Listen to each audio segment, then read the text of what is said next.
God damn, hold on, let my brain breathe.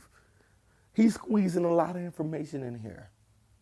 Oversimplified, Oversimplified. Shit. Oversophisticated. Everything litty, I love when it's hot. Yeah.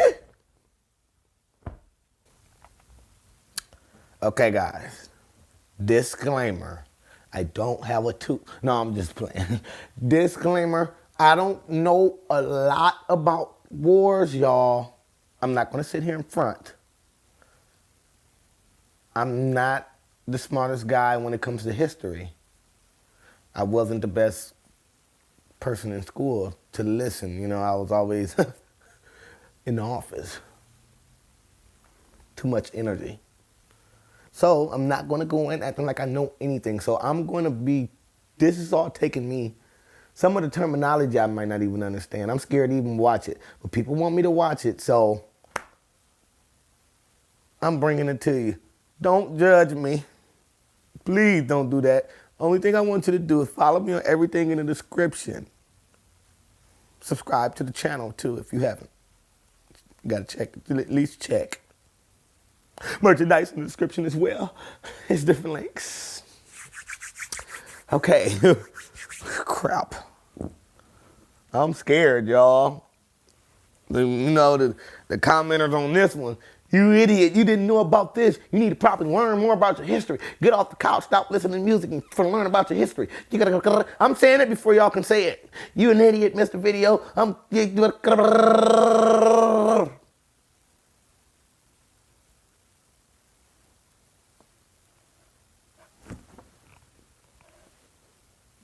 Is made possible by Skillshare. Churchill was a man with many talents. He was an artist, a butterfly enthusiast, and he had an unpublished manuscript about aliens. Clearly, he was a man with an insatiable thirst for knowledge.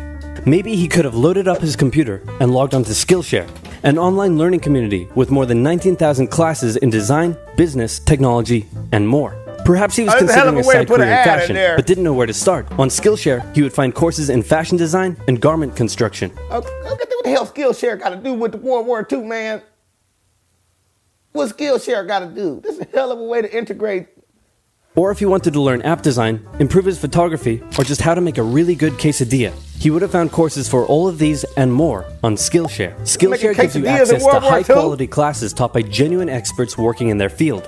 I work heavily with animation, and I was genuinely blown away by the number of really useful courses available to me, like this class full of tips and tricks for creating vector art, or this one for creating character walk cycles. For an annual subscription, Skillshare is under $10 a month. And if you'd like to try it out first, then I've got a deal just for Oversimplified viewers. The first 1,000 people to use this link, which can be found in the description, will get their first 2 months of Skillshare for just 99 cents. Be sure to try it out using the link in the description and learn something new today. Now, without further ado, that was cold-blooded way. It's 1902. A young man by the name of Benito Mussolini moves from Italy to Switzerland to avoid military service. He gets big into socialism, working for trade unions, writing for socialist newspapers, advocating a violent overthrow of European monarchies, the whole shebang. This gets him in a bit of trouble with the Swiss police, so he gets arrested, sent back to Italy, set free, returns to Switzerland, is arrested again, goes back to Italy again, completes his military service after previously avoiding it, and then after a brief stint as an elementary school teacher, he finally returns to work as an avid socialist. His speeches and journalistic abilities made him famous among Italian socialists. He was anti-war, so when Italy colonized Libya in 1910, he rioted and got arrested. Then World War I came along, and once again he protested Italy's involvement. But then he thought, wait a minute, this war could bring about the social climate needed to overthrow European monarchies and bring about the socialist revolution everywhere. And suddenly he was pro-war, but his fellow socialists didn't like his new pro-war stance, so they kicked him out of the party. So then he said, you know what? I'm done with socialism. We need something new, not based on class divisions tearing us apart, but based on unity through nationality. We'll conquer the Mediterranean and reunite all Italian peoples just like the days of the Roman Empire. I'll call it fascismo, and it will guide the Italian nation to greatness. That's all well and good, Mr. Mussolini, but what kind of haircut am I giving you? Let's go with bold. Guys, I don't know if all of this is true facts. I don't want to start being like, oh, please tell me. I need help. I'm going to need help with this one. This is history. I need help with history. Damn it, I barely know mine. I'm gonna need help. I'm seeing he putting all these realer pictures of, you know, he said bald and he showed the bald guy. Is that the guy? The Mussolini? Oh, this is going to be a tough one, y'all. That's him, ain't it? OverSimplified, World War II. Italy had been on the winner's side in World War I, and they hoped they were going to get a lot out of it, but in the end, they only got a little, and they felt cheated. On top of that, a bad economy and weak governments meant that the Italian people were a little unhappy. So when Mussolini came along and said that he could fix everything, his fascist movement gained a lot of support. In 1922, he went to the king and said, "Make me prime minister, or I'll make me prime minister." And the king said, "You and what army?" "This army." Fair enough. Penn Station East Coast subs. It's all about good taste.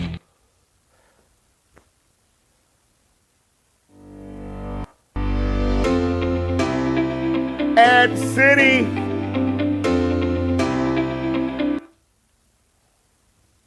Fair enough. Then he went about establishing a dictatorship with himself at... So I guess this guy, I'm trying to get it. This guy is preying on the weak Italy. Basically, he came in trying to act as a savior. And because they felt cheated after the war because they didn't get what they were promised. So he came acting like, oh, I can make sure you get this. I'm the man. Now he got all these people behind him. This is what I'm getting, y'all. I'm slowly getting it. Fair enough. Then he went about establishing a dictatorship with himself at its center. Europe had its first fascist dictator. Next up, Germany. Germany had been on the loser's side, and they got absolutely wrecked by the Treaty of Versailles. They lost territory, had to demilitarize the Rhineland, had to reduce their army to just 100,000 men, couldn't have an air force, had to pay the Allies a huge amount of money that it didn't have, and a new rule was established that every Englishman withheld the right to walk into the center of Berlin, pick out any German they wanted, and spank the hell out of them. I made that last one up, but it helps you understand how all of this felt to Germany. I was about to say, dog, On top what of the that, hell? a bad economy and weak governments meant that when a small angry man with a silly mustache came along and said that he could fix everything, the German people loved it. Hitler had been a soldier during World War I, and he was crazy patriotic, and nobody was madder than him about Germany's humiliation. Damn. He helped start a new... I'm sorry, y'all, if I'm doing too much pausing, but I'm learning as I'm going. This shit is new to me. This is how Hitler prospered. He preyed on the weak. Don't be weak, guys. It's prey out there. Hitler, one of the biggest... I don't know if I'm right, so don't be in the comments like you're an idiot. This is what happened. Shut up. I know. And he was crazy patriotic, and nobody was madder than him about Germany's humiliation. He helped start a new political party, and in 1923 attempted a march on Munich with his boys.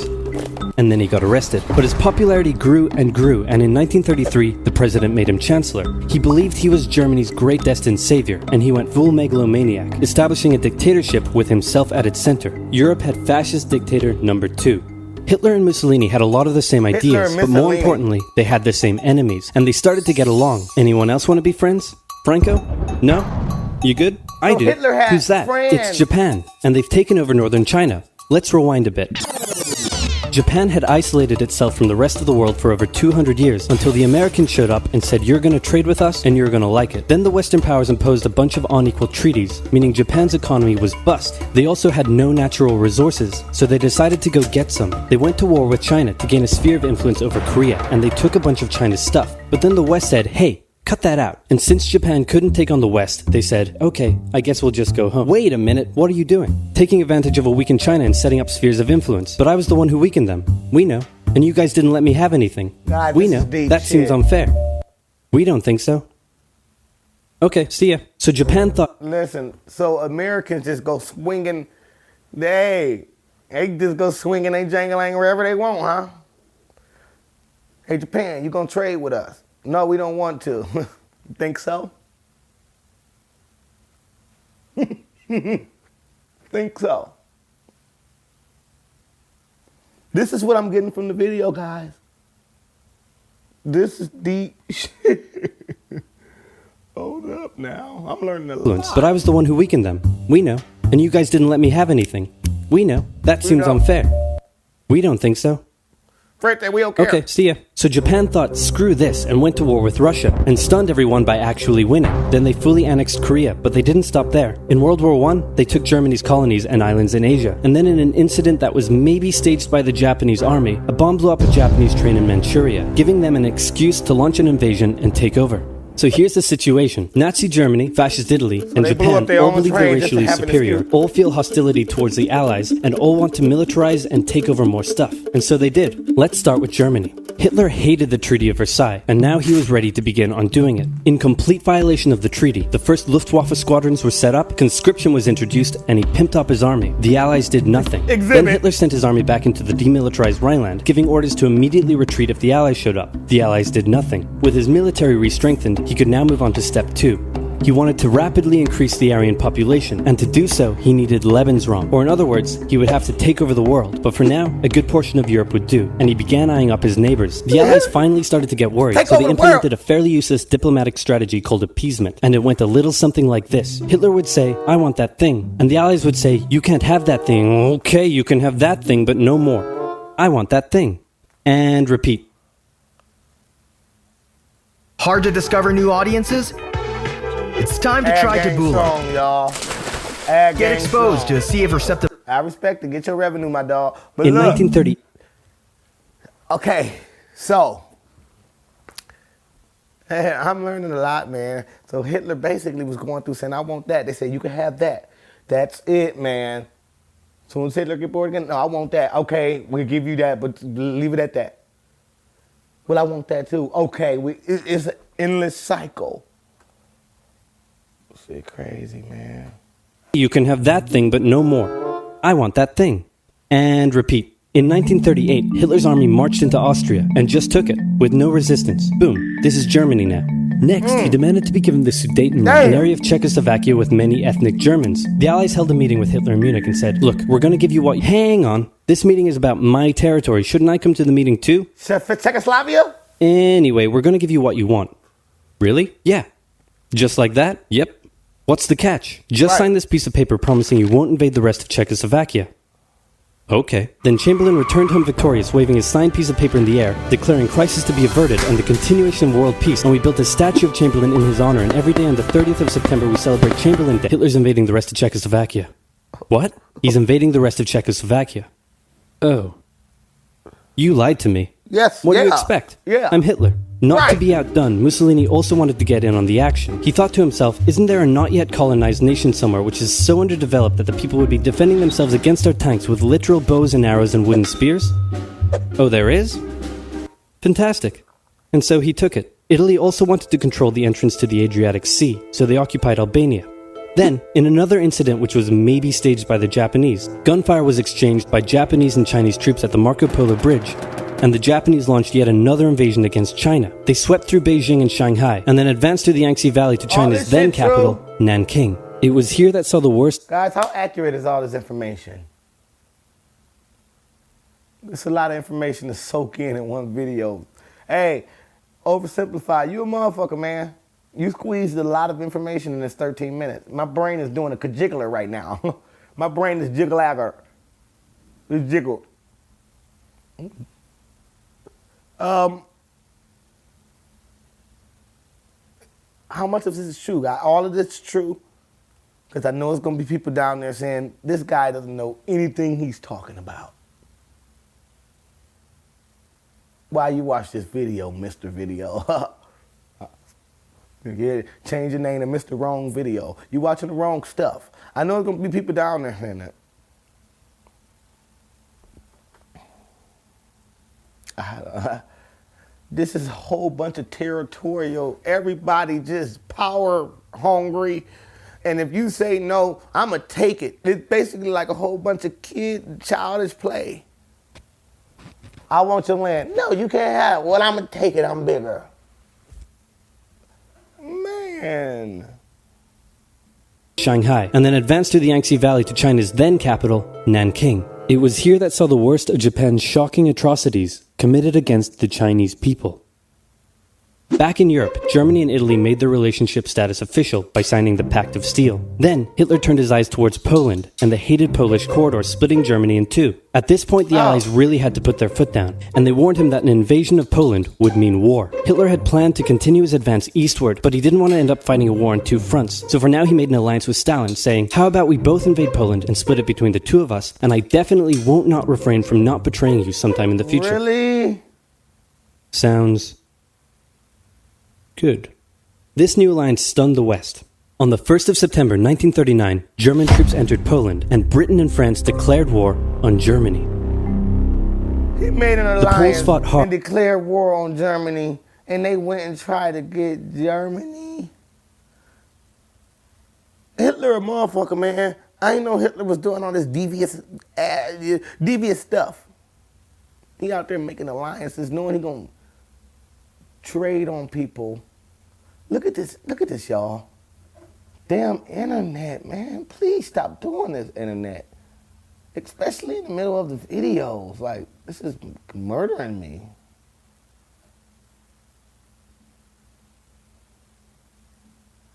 declared war on Germany. The Poles fought hard. The internet went off again, y'all. That's what it be. My internet be cutting off on me. I don't know why my Wi-Fi cut off on me. It's pure bullshit. But they were no match for the two giants crashing down on them from either side. Then came a period known as the Phony War, where everyone just sort of sat around not doing much. The French had launched a small invasion into the Saarland, but they maintained mostly defensive positions, and after a while decided to just turn around and call it a day. Speaking of France, the French were still super proud of their victory in World War I, and they hadn't really moved on from it. They still used horses, they dispatched messages by motorbike instead of using radio, orders from the commander-in-chief were usually pretty vague, and the troops were rarely inspected.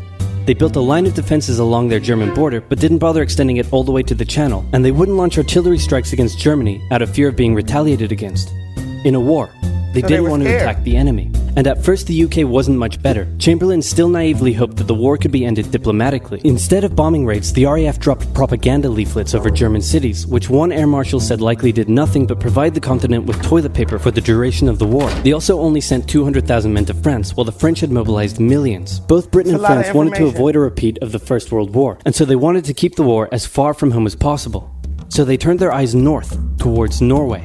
Neutral Sweden was exporting iron ore to Germany through neutral Norway, so the Allies asked them if they could please stop exporting iron ore to Germany, but this request was refused. Then, the Soviet Union attacked Finland, so the Allies said, how about we land troops in Norway and move them across Sweden to go help out your good pal Finland, and along the way maybe take control of all your airfields. But Norway and Sweden still said no. So the UK mined the waters around Norway to force any transport ships into international waters, and they also attacked a German tanker they found in the area. Hitler realized what the Allies were up to, and he quickly moved to secure his supply of iron ore. He launched an invasion through Denmark into Norway. The Allies rushed to land troops at key ports along the coast, but Germany had taken control of Norway's airfield, and their air superiority decided the fight. The Allies had goddamn, hold on, let my brain breathe. He's squeezing a lot of information in here. Oversimplified, huh? Oversimplified. Shit. Oversophisticated. Overworded. Over goddamn. Let me think. Germany to France to Czechoslovakia to Norway on to the other places. Hitler didn't care. Hitler cold-blooded motherfucker.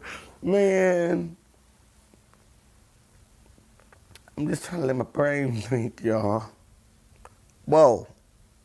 Is all this information correct? This man know a lot. Know how to squeeze it in there, too.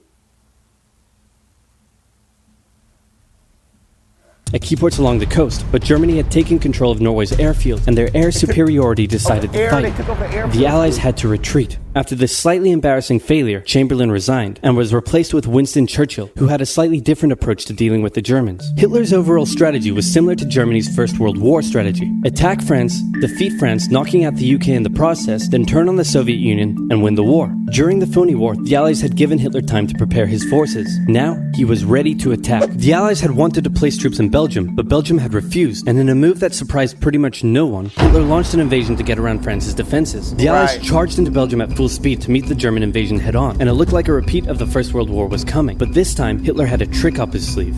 Blitzkrieg. As the Germans advanced, they sent thousands of refugees westward, slowing down the Allies. Then, to the south, the French had left the Ardennes, an area full of hills and forests, pretty underdefended because they thought it was naturally impenetrable. Well, the Germans were about to penetrate it with everything they had. They smashed 50 Wehrmacht divisions through and encircled the Allied armies at lightning speed. The best of the Allied forces were now trapped. The Germans squeezed in from all sides, taking out France's best armies and nearly wiping out the British too. But they managed to make a desperate last-minute escape at Dunkirk, with British civilian ships even making the perilous journey to bring their young men home. With most of the French forces depleted, the Germans breezed through, taking Paris, and France fell. What the Germans couldn't do in World War I, Hitler had done just like that.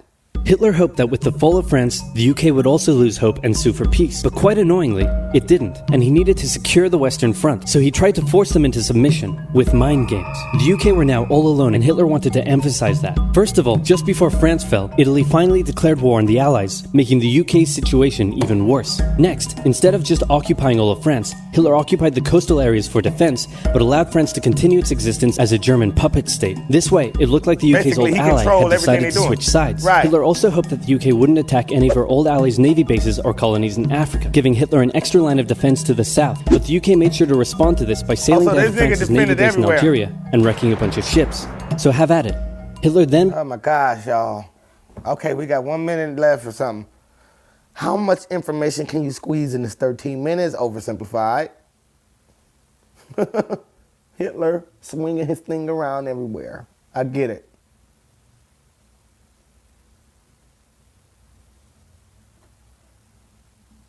And laying down plans for an invasion of Great Britain. Before German troops could land on British soil, he would first need air and naval superiority across the Channel. Waves of German bombers came, while the completely outnumbered RAF worked bravely around the clock in an attempt to quell the German attacks. At first, the Luftwaffe targeted British ports and coastal facilities. Then it attacked RAF bases, crippling the RAF's ability to defend the nation. And it looked like Hitler's Great British invasion was coming. But then, Churchill ordered a small, pretty insignificant bombing raid over Berlin. It didn't do much damage, but Hitler was furious, and he immediately ordered the Luftwaffe to refocus its attacks on civilian targets in London. Children were sent off to the countryside away from their parents to avoid danger, and frequent trips to air raid shelters became a daily occurrence. But British morale held firm. Smiling, knitting, lounging casually, these people have balls of steel. This refocusing on London also gave the RAF breathing space to reorganize, so Hitler kind of shot himself in the foot there.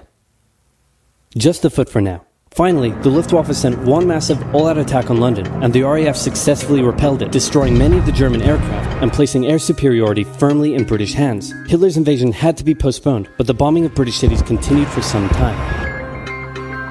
It's a lot of shit, y'all. You know what? You're talking about Oversimplified Part 2, and that's 15 minutes. This was 13. Oh my gosh.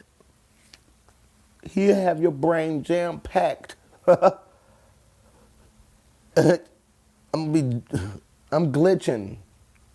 I just soaked in a lot of information that quick.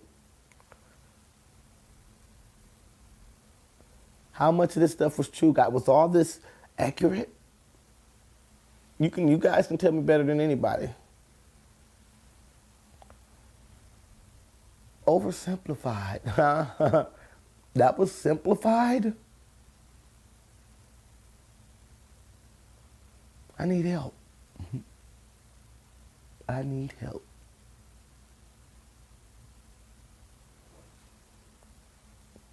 There's going to be people out there judge. You should know half of this stuff.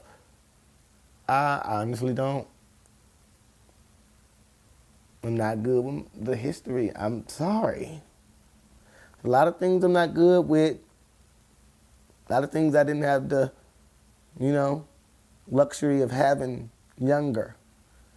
Not even talking about possession-wise. I'm talking about, having the, luxury of doing something, an experience. I didn't have a lot of experiences.